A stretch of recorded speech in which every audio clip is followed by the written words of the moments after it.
morning, good afternoon, good evening, wherever you are, English language teachers worldwide. It's time for another featured teachers session with your host, Fluency MC. Yes, yours truly. I'm here today with an amazing teacher. And I'm not just saying that because he's a good friend. He is a good friend. We're collaborators and we've become friends in the past year or so. But he's a phenomenal teacher. He's doing great things, connecting with students on all continents, doing something, an approach that is a little bit familiar to me, which is why we quickly connected, hooked up, lots of ideas to do things together. Had to bring him here as a featured teacher. He is our American TESOL Institute featured teacher for the month of May. With no further delay, I'd like to introduce to you, yes, it is Thiago Materia, TC in the place to be. Hello, my friend.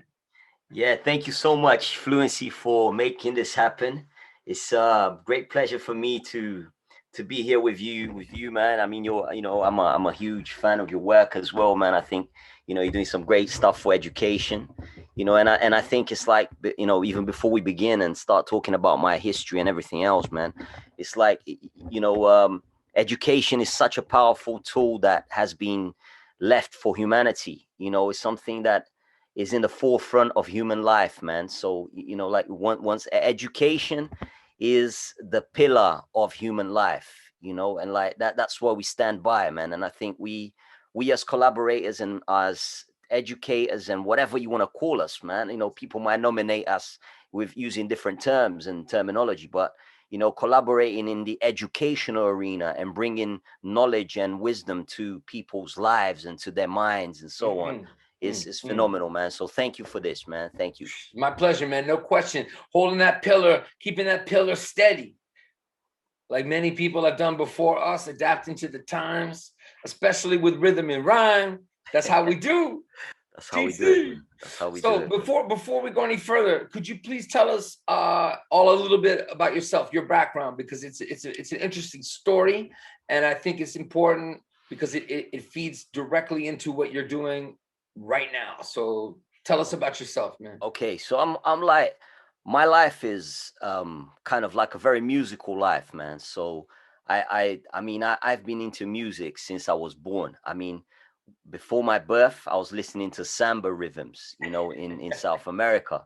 So my whole life is about music, man. I mean, I breathe music.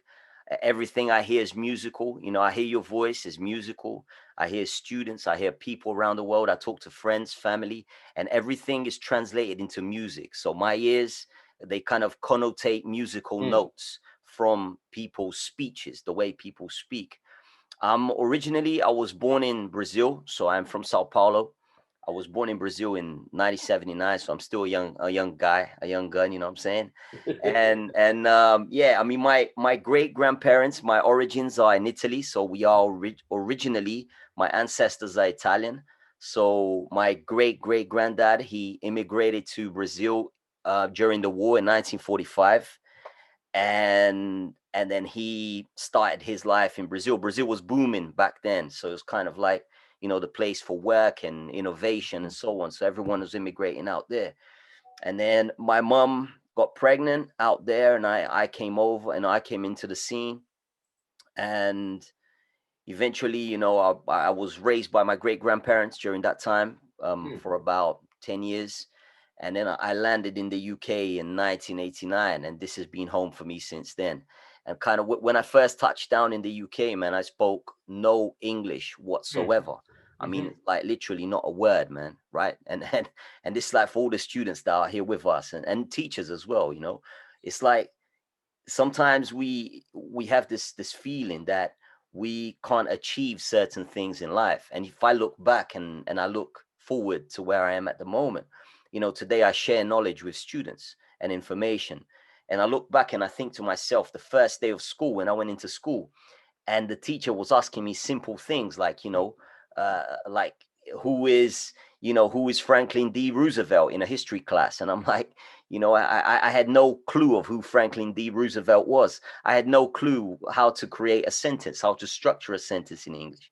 And she asked me a question, and I had a colleague of mine, like a kid that was sitting next to me, and he whispered an answer, which I didn't have a clue what he said, but it was like an F word. And I tried to imitate what he was saying. And I kind of swore to the teacher, right, in a class of secondary kids. And so the teacher said, no, that's a foul word. You shouldn't be saying that in class and blah, blah. And she started telling me off. And I didn't have a clue what was going on, because in my mind, I was like, I had no knowledge of English whatsoever, apart from Hollywood films, which I used to watch when I was a kid and stuff. But that was it, man. And so she put me in detention that day, right? The history teacher. And then eventually these students kept teaching me like swear words, and everything that anyone asked me, I started swearing at them, and I didn't realize. And eventually I realized, no, that's wrong. There's something wrong about what I'm saying here. So the teacher realized that I didn't speak any English, and she put me in support English classes. And in one of these classes, I learned the question, what is this? That was the first thing that I ever learned of constructive English, that actually helped me to build on a more advanced understanding of English language. And anything that anyone asks me, I'll be like, what's this? And they'll be trying to tell me that with mimic, with gestures, write it down on a piece of paper, show me, repeat it so many times, and that kind of stuff. And I started to pick up vocabulary. That's a great strategy. So, I started to pick up vocabulary, and then someone would say something to me. I would ask them, what is this? They would reply to me. They would make these gestures. I would translate that into my mind in whatever they were saying. I'll pick up that vocabulary, and then whenever I got into that situation or something similar, I would use the vocabulary, the limited vocabulary that I knew.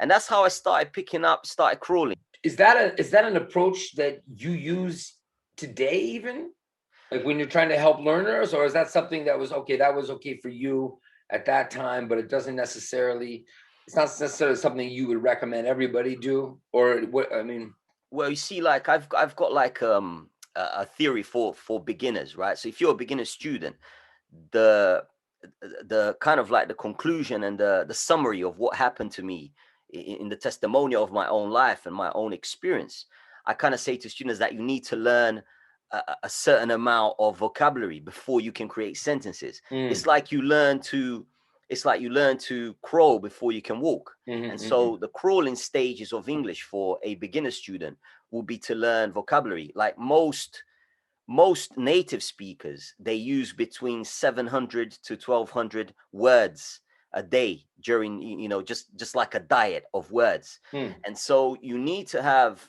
vocabulary to be able to express yourself. It's like, for example, if you have someone that has knowledge in engineering, right? And then you have someone else that's a photographer, right? The guy that works as a photographer, he's going to have knowledge, like specific knowledge about that particular topic. So he's obviously going to have more vocabulary in terms of photography than the guy that's an engineer, and vice versa, right? So that's the starting point for a beginner student, to learn to develop the ability to grasp more vocabulary and acquire more vocabulary and kind of memorize more vocabulary. And I'm going to talk about that a little bit later on in terms of like how you do it, because there's different ways to do it, and there's different ways exactly. There's you can do that in a variety of different ways. One effective way that I found during my process is that I was able to actually visualize what was going on. So, for example, if I was talking to you at the moment and you said something like, something completely different, like a chandelier, right? And you'd be like, and there might be students here watching us that they might think, what is a chandelier, right? Exactly. So if you're able to picture a chandelier in context, if I'm able to see a palace with loads of chandeliers and bells and everything, and I can see the colors and everything, and my mind is able to materialize that idea, I have now acquired that vocabulary. That vocabulary is acquired. No one's going to ever take that away from me. So I'll be able to use that in context, in examples. So once you take that and then you start to add this ideology into everyday context, you start to build your repertoire. And it's like a musician fluency, like if you have like a musician, and if you stop and think for a minute, you'll be thinking like, hold on, how does this like guy like Wynton Marsalis is a famous jazz musician. He plays the trumpet. I mean, I play the trumpet for a hobby. He plays the trumpet. And if you sit with Winton, he would be just playing 50 different songs without even looking at the music sheet. And you're like, how does the guy, or how does this musician manages to, to record all those notes in his brain, right? And it's the same thing for language. You have a repertoire. Like a musician would go out to a show and you have a repertoire of 50 songs, and he's able to play them off the top of his head. And that's the kind of level that you need to get to as a beginner student. I'm not even talking intermediate or advanced, just as a beginner student, to have your repertoire. So if you work in IT, especially students who are intermediate, on that intermediate plateau, and they're not moving off of it, and they're wondering what's going on, and 9 times out of 10 it's because when they were a beginner student with another teacher, that hadn't happened. So it's not like you can't do that later. We should always try, but I mean, what's going on? Why are we waiting to do things like you might get into soon, like, about like the rhythm of English? Why aren't we doing that right away? About like what you're saying, like, meaningful learning, let it marinate, resonate, that moment, that context. It's easier to do it with the first vocabulary. That's the irony, right? The sad irony of it. It's like, you're trying to, like, if you're going to try to implement that idea you just talked about how something sticks because, you have a meaningful connection with it, an image, a sound. I mean, to do that later on. So that's crazy to me. The more I work with teachers and the more I work with students too, I realize how important it is at the beginning stages. I mean, those are like the fundamental blocks of building English, right? So, I mean, once you have vocabulary, ideally you can express more ideas, right? The more vocabulary, the more you can talk about different things. Like, I can't talk about politics if I don't have vocabulary in politics. I can't talk about culture if I don't have vocabulary in culture, right? Moreover, if you go from a grammar focus first, then it's easy to confuse students, stress them, or turn them off. Usually a combination of all three. If you're trying to like throw some vocabulary in as you're approaching things from a grammatical perspective, or what you're talking about, and what I do, and what I hope most teachers do, please, when you come at it more from a lexis vocabulary standpoint, that's what language is. The grammar is the glue that binds it together. You get the vocabulary in there first, you bring the grammar in after that. That's a winning combination. That's right, man. And so basically that was the initial development in the process of my development, right? And then eventually, so it was so I started to improve my level of English. And eventually in the 90s, I had some friends that were involved in the UK house and garage music. I mean, I've always been involved around music. Right. I mean, when I was a kid, I was involved in like orchestral music. So, kind of like a full-on orchestra, saxophones, trombones, and all the rest of it, right? And like singing in the choir in church, all that kind of stuff. and so I've always been involved in music. I've never stopped having my involvement in music. But it's just in the 90s when I met these people, these friends of mine that were involved in UK Garage, and they invited me to a gig. And I don't know how much a lot of the listeners that are with us here understand about UK Garage music, but UK Garage music, it's a slowed down version of drum and bass. You could even say that it's a liaison between drum and bass, hip hop, and electronic music. But it came before drum and bass. It came before drum and bass. That's the only thing about what you're saying that might confuse people. So I'll say the root of it all is hip hop, right? Hip hop is the root of reggae as well. Yeah, hip hop and reggae will be like the roots of these and house music because of the electronic aspect. So if you combine these three together, you kind of get what we call house and garage here in the UK. It's typical, it's very cultural here in the UK. So it's something that is inbuilt and integrated in the London, especially in London, like the London culture of music. And when, and in the 90s, house and garage was booming. It was huge, right?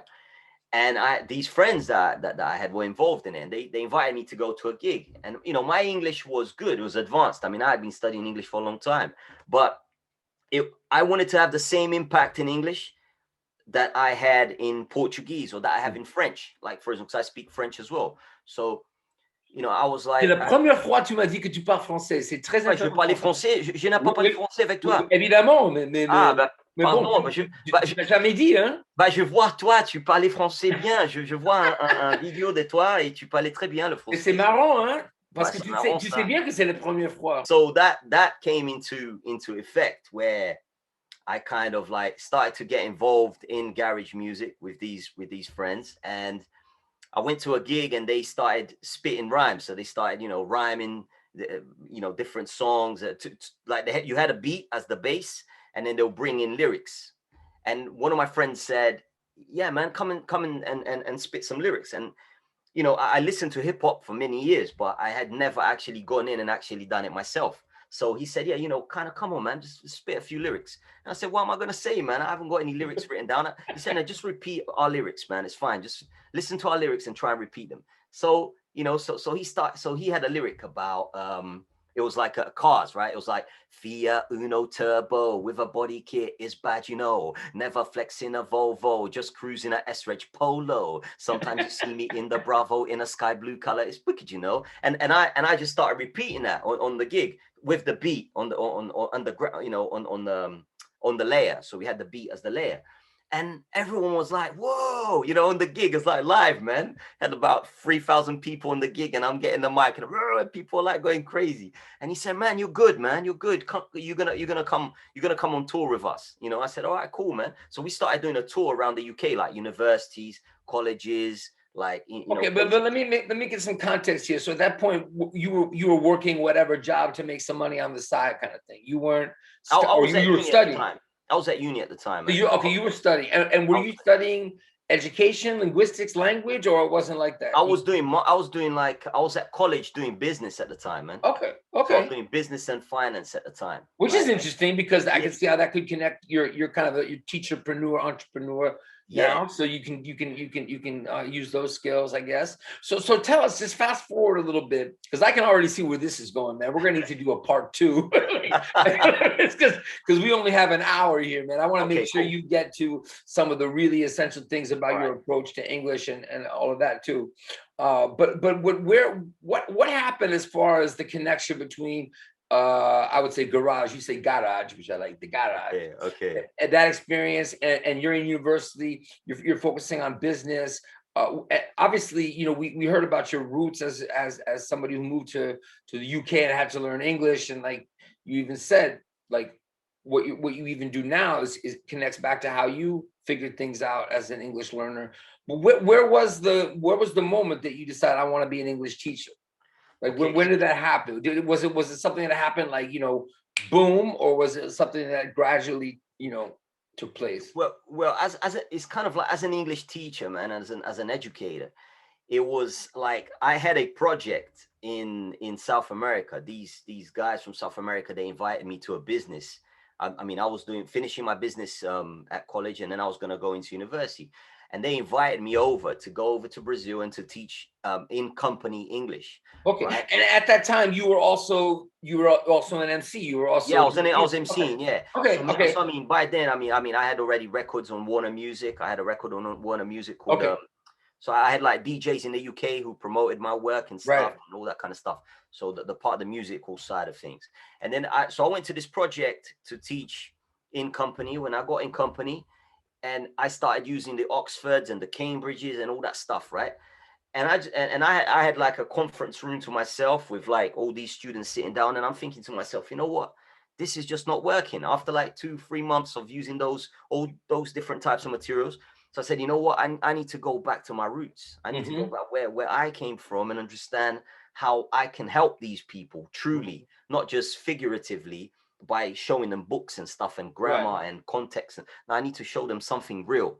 And that's when, you know, and that's when I connected like both the vocabulary stages with the music. You know, so I connected these two together. Okay, so that was pretty early on then. That was early on, man. That was straight off the bat, man. Straight off the bat. So I got onto it and I said, I'm going to test this out. So I tested out the vocabulary development, and then I ended up writing a book. about this, right? Which was published in Brazil in 2014 by a big publisher in Brazil. And they published a book that's called Do You Speak English? So they published that book, and it was like, it's a pedagogical book where you learn through the concept of association with images and vocabulary. And so they liked the project, and they said, yeah, we'll take it off you. So I sold them the project and they brought it on. And then I started to implement this, and it started to work. I said, yeah, now we're getting results, because I started to see these business entrepreneurs and business people like CEOs, presidents, vice presidents of the company actually learning English and developing really, really fast. But they were doing it through music, or they were doing it, explain like how, because I know what you're doing now and I want to get to it pretty soon. Okay. Were you doing that then, as far as having them learn through rhythm and rhyme, and or was it different? Well, what were you doing? No, it was different. It was like I wasn't using rhythm and rhyme at that time yet. Okay. So I was kind of using kind of like taking songs that were like famous songs, like covers. Okay. So I'll take songs, and then I would make them kind of sing these songs to improve their speaking and pronunciation.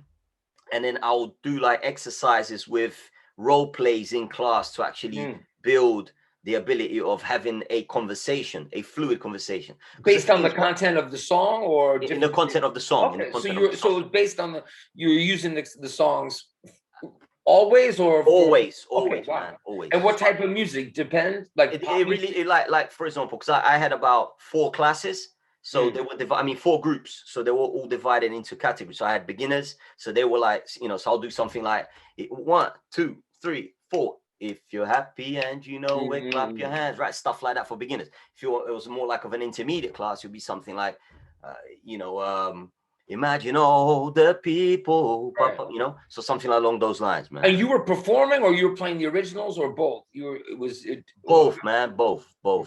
So we had I had a backing track, just the beat or the playback, and then these are business students, business people, man. Like in their 20s, 30s, 40s, that kind of thing. Nah, man, they're like in their 30s, 40s, man. Okay, yeah, 30s, 40s. And did you have any resistance, any self-consciousness, or they were into it?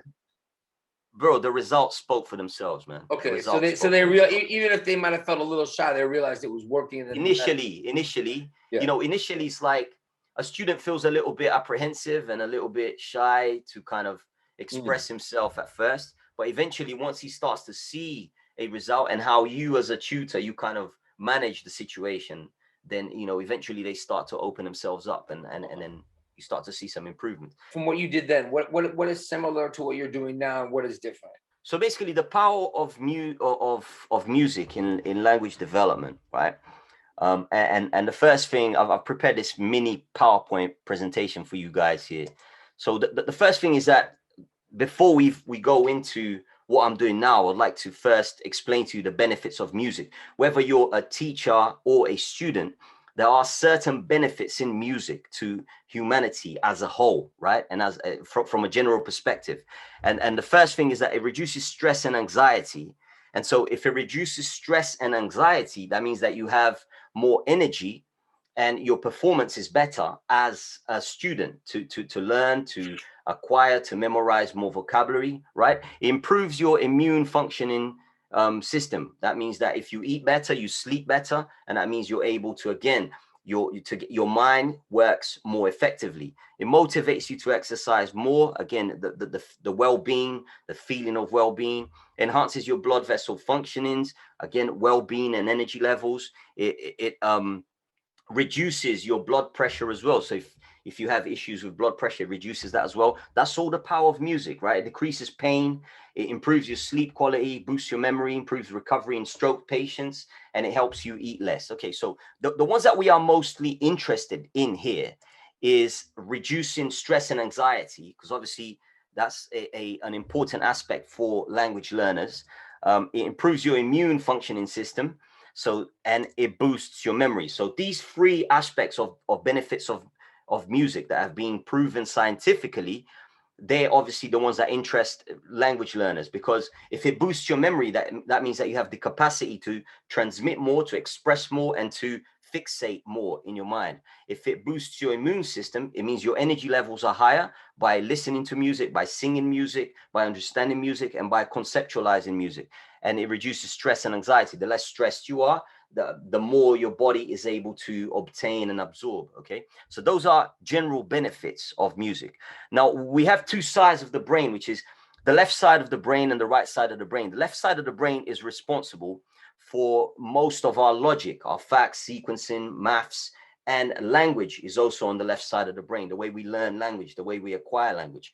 And the right side of our brain is more towards our creative sides, our feelings, our imaginations, and our intuitions, and the arts. And if you see the arts and language, they both are on the same side, or on the same area of the brain, pretty much. One's on the right side, one's on the left side, but they're both on the same kind of area of the brain.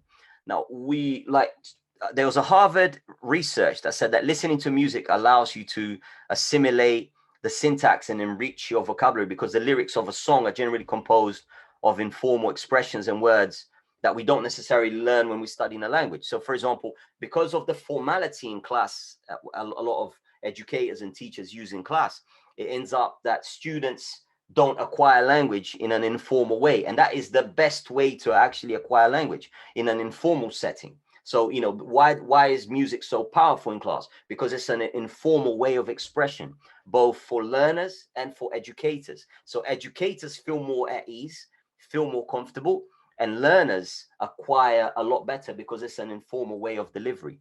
And also, this Harvard research said that listening to music helps with memorization. So what I've been banging on, what I've been talking about throughout this whole presentation. According to scientists, singing new words make them easier to remember. So, how you learn the alphabet, A, B, C, D, E, F, G. Why did you remember that? Because, those words, they kind of sink into your memory. So those studies, all those studies come to the conclusion that, students need to build their self-confidence. Okay. And through music, you're able to build your confidence through increased energy levels. So as you sing, your energy levels are higher, higher memory performance. So your memory is able to respond more and absorb more. You have more improved accuracy of the lyrics and of the words and of the vocabulary that you're expressing. And it gives you further motivation to keep going. So if you're learning, you naturally, there's something positive about you learning and acquiring wisdom and information that keeps you motivated. And eventually that drives you to an improved fluency. So I created what I call the Fluency Cycle.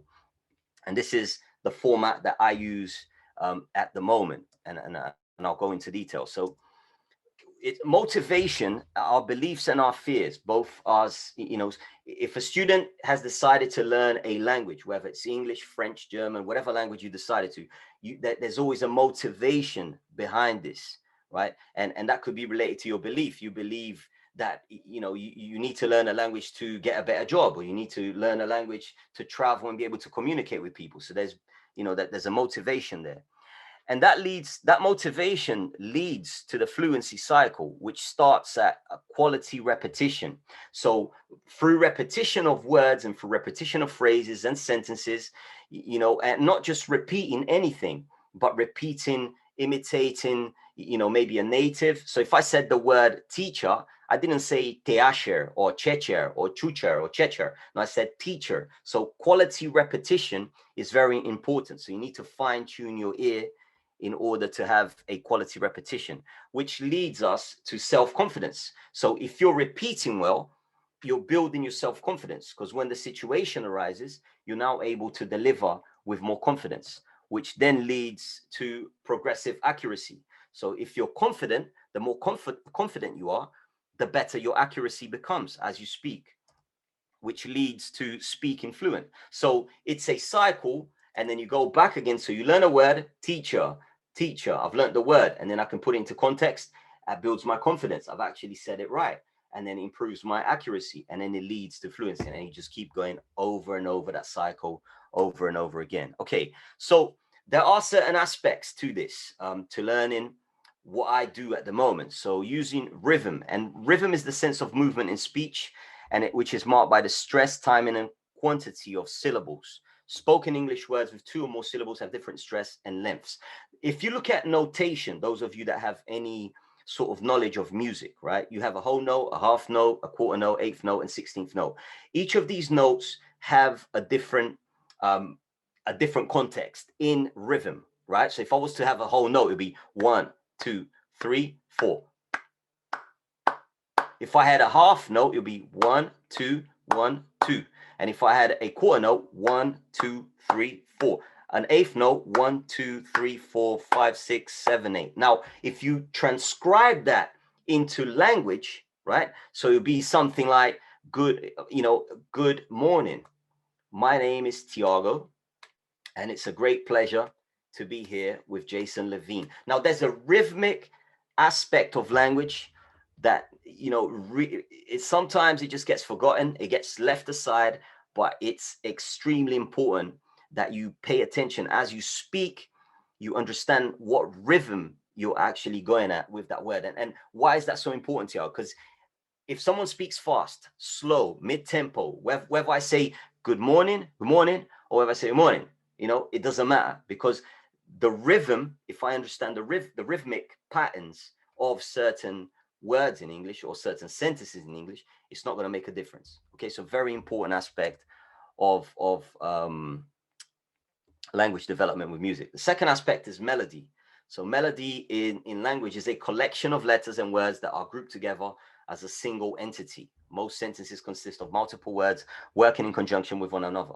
So that means that, for example, Twinkle, Twinkle, Twinkle, Little Star is the melody of this particular composition. If we bring that to language, again, right, we compound that into one sound. So it's as if, no one actually says, I am from Japan. They'll just say, I'm from Japan. And there's a concept there, melodical concept there. If I say, I am from Japan, that's one melody. But the melody of language will be, I am from Japan, right? So that's the aspect of melody. So joining things together. Fluency, I'm going through this quick, right? I don't want us to run out of time. So I'm just rushing through this, okay? It's perfect, man. It sounds very familiar. It's interesting to see what you're saying and what I say when I do a similar talk. We have so much in common, but we're approaching it in ways that are a little bit different, which is really interesting. And I'm really enjoying this, man. Thank you. So keep going. Okay, so harmony.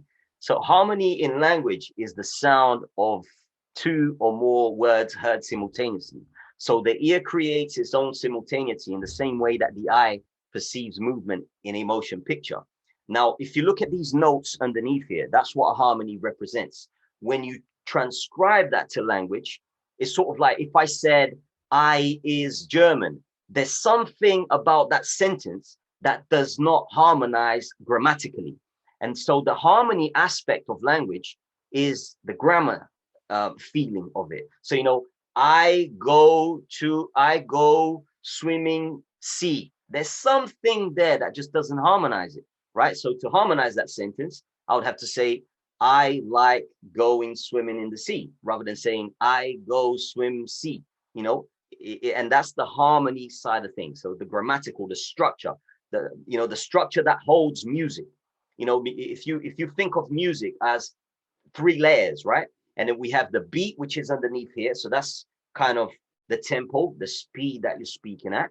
The harmony will be like the bass, kind of like, so you have like the drums, the bass that hold the music together and embellish and bring the melody forward. And the melody will be the speaking part. So if you transcribe that to language, you'll be like, so the kind of like the harmony will be the grammatical structure of English language and everything that holds it in place and gives it a platform to build from.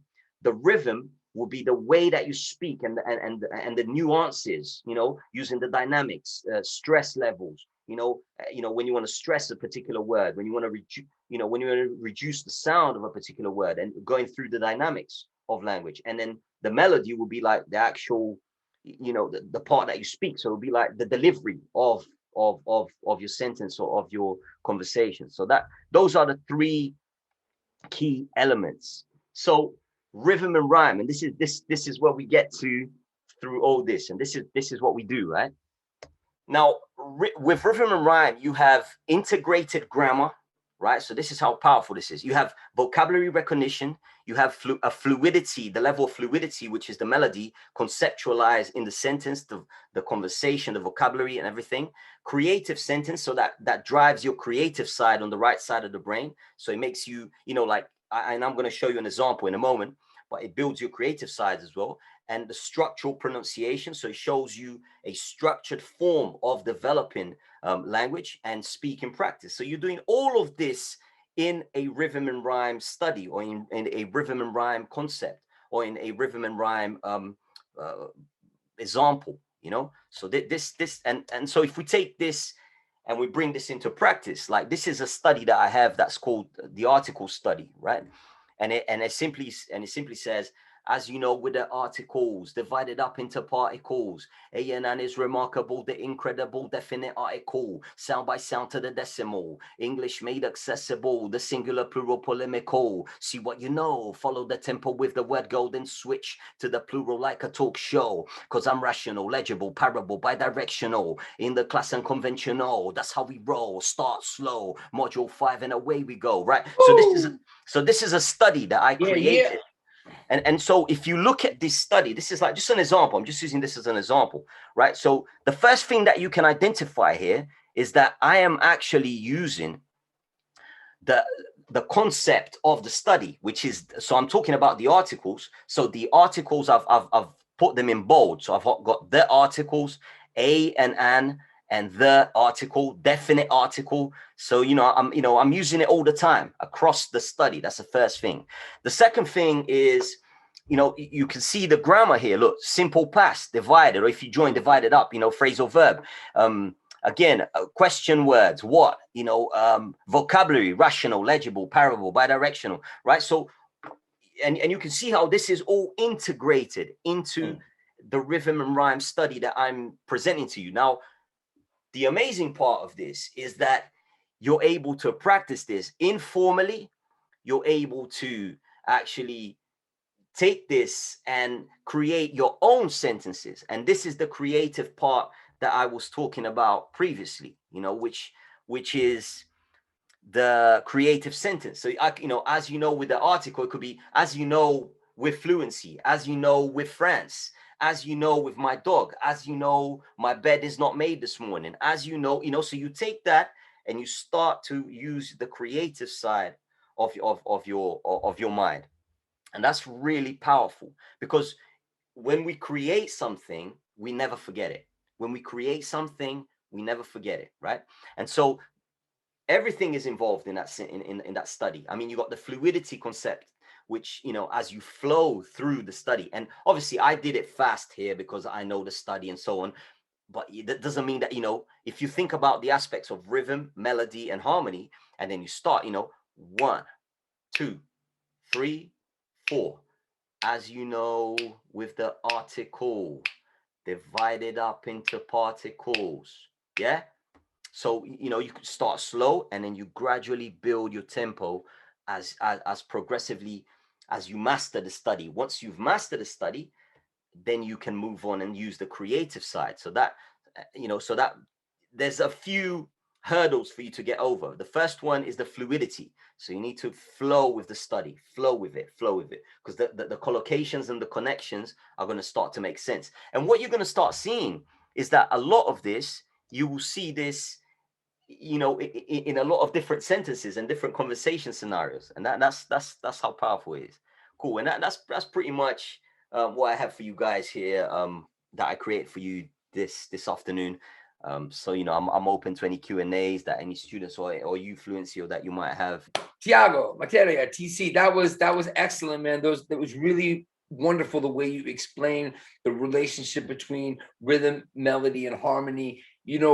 I've I've gone to almost an extreme, I'm thinking, after listening to you, on the rhythm side, where I compare or contrast English as a stress time language with other languages that are more melodic. But what you said about melody, I have to think about that. The harmony thing, though, is really interesting. I've never heard anybody talk about it that way. So the idea that like, that's sort of the collocation idea, right? Like on a grammar level, it's like, you know, you can't say, you know, he go, it's he goes, you know, but, you know, it's also like, you know, make a party or have a party, right? Right. Is that harmony? I never thought about it as harmony. I'm always thinking about just whatever sounds right is what you hear enough times, and what you don't hear is, I look at it as almost this like behaviorist way of like, just, you know, you don't hear make homework, you hear do homework, so your brain thinks do homework, not make homework, whereas in another language, right?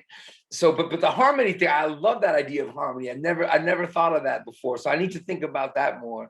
And but yeah, that was amazing, man. It's so funny, you know, to listen to you talk about what you do, because I talk about the same things, man. And even though we know each other well, I've never heard you present quite like that about it. So yeah, we definitely need to talk more about this together. Sure, man. Sure, absolutely. I mean, you know, the harmony side is kind of like what happens with the harmony is that, you know, if you're playing an instrument, right, and you're Yeah, playing with the band, and it's kind of like, you know, if you play a note that doesn't synchronize with the rest of the group, and you know, maybe the bass is off or the drums are off, right. you know, it kind of it just doesn't synchronize. And harmony is all about synchronization. It's all Absolutely. about, you know, and so if you synchronize, you know, from a language perspective, if you synchronize the grammar aspect and the aspect of speaking and kind of the structural side of English, you Yeah. know, it harmonizes everything and it brings everything together, man. Well, what I especially love about that is like, you know, we're talking about certain collocations work in one language and not another language has a different collocation.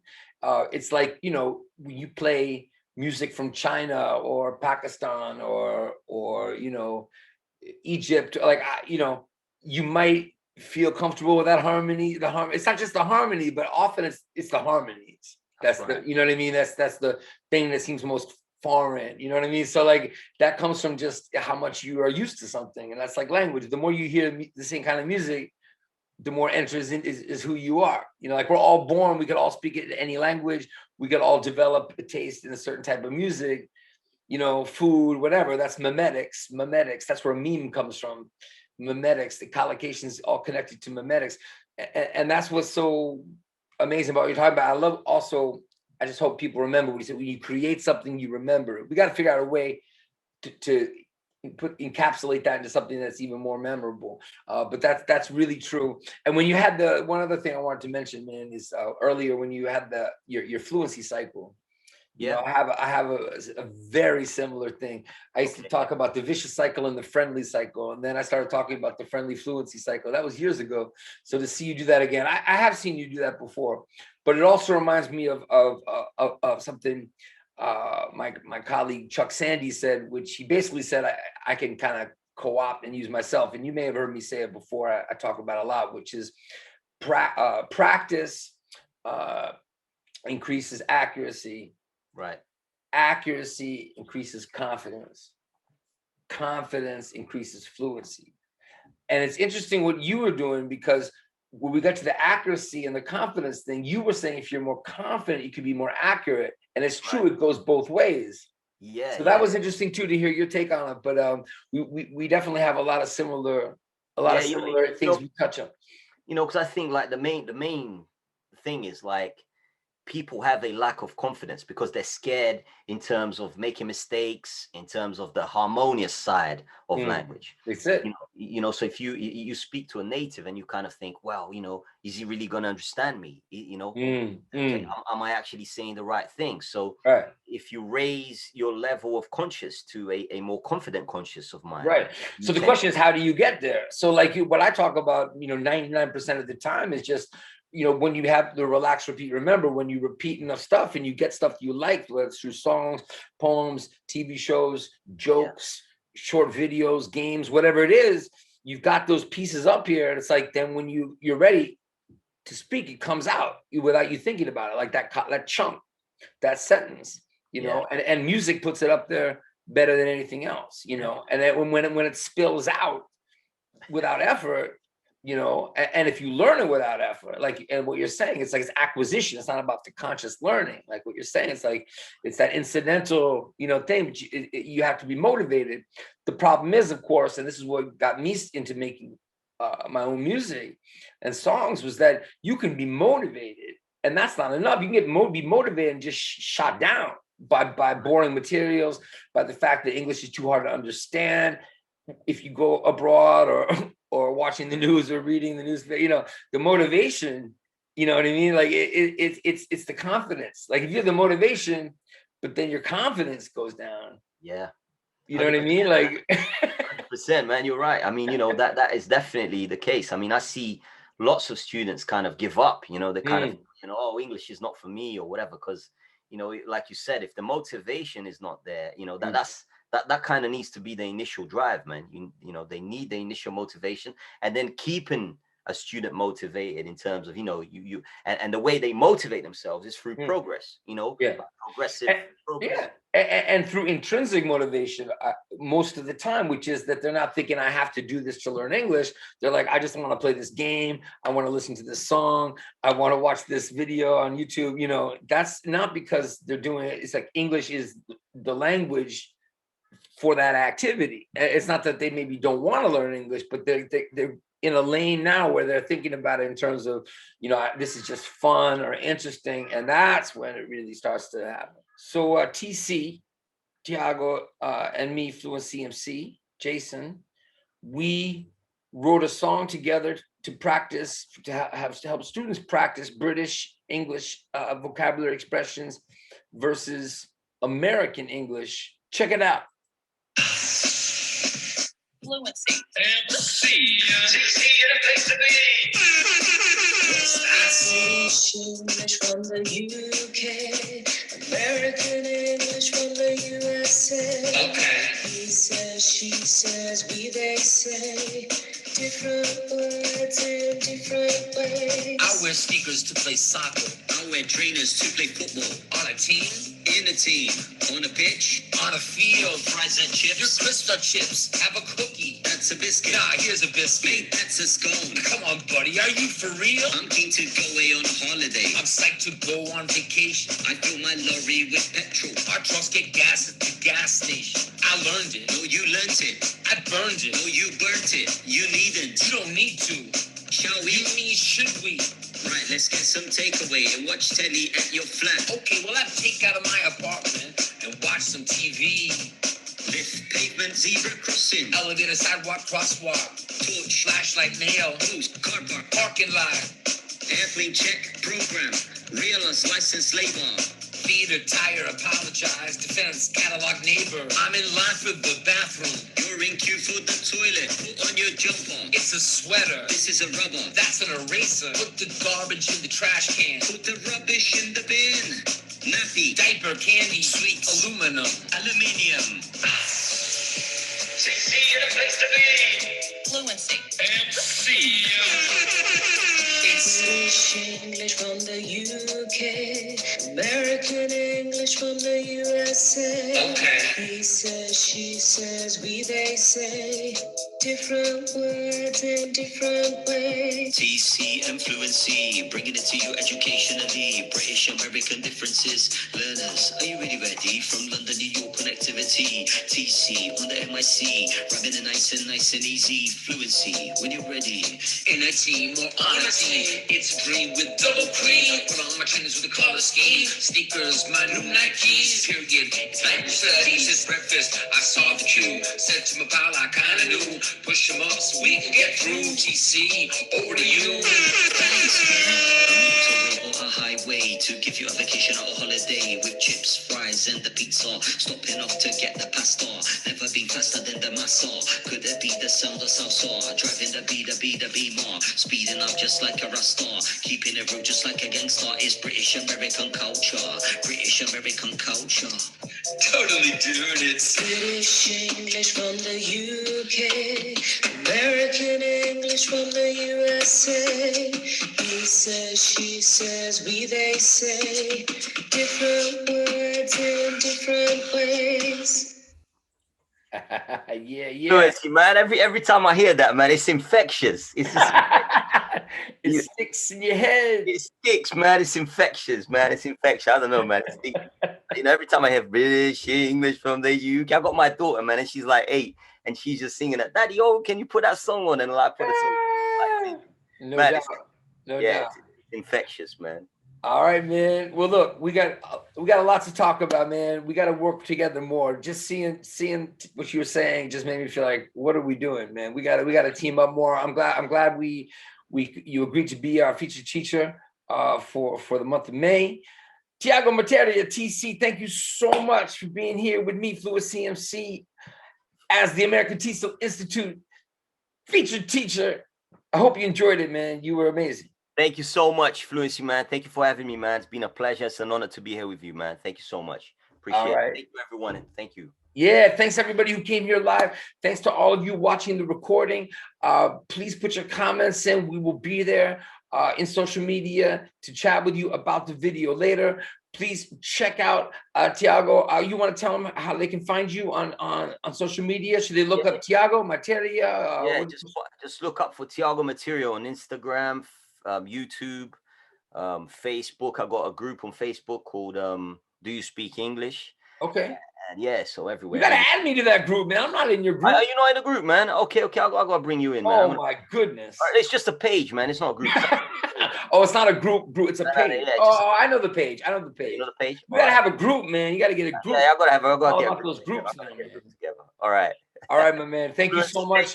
Thank you, everybody. Thank you so much, American TESOL Institute, for continuing this series, featured teachers. More to come each month, another teacher. Thiago, everybody else, have a good evening wherever you are. Take care. Salute.